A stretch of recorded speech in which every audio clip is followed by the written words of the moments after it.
Mes parents m'ont interdit la villa familiale, alors j'ai acheté tout le complexe.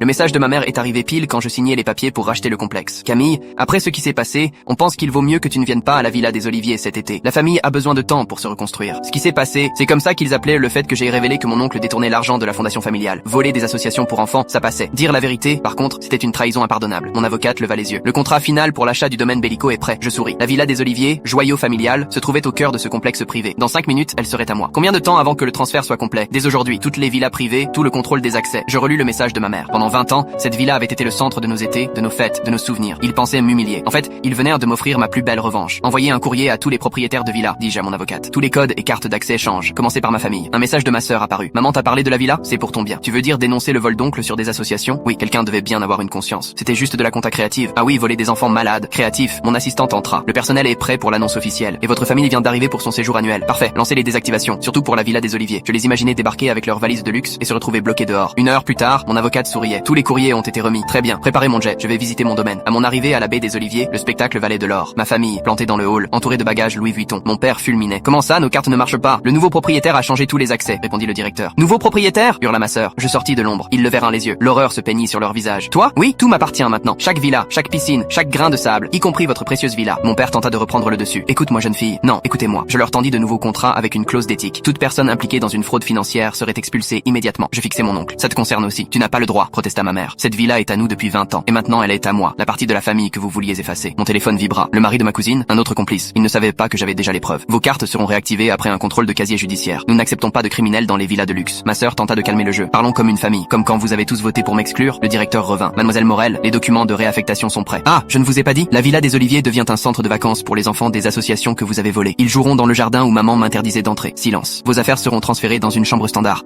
Si vous pouvez vous la payer. C'est du vol! Cria mon père. Non, le vol c'était contre des enfants malades. Ça c'est juste du business. Je me tournai vers mon oncle. Au fait, le service anticorruption vous attend dehors. Apparemment pour fraude caritative. Il devint livide. Je souris. Parfois, le karma arrive avec une clé.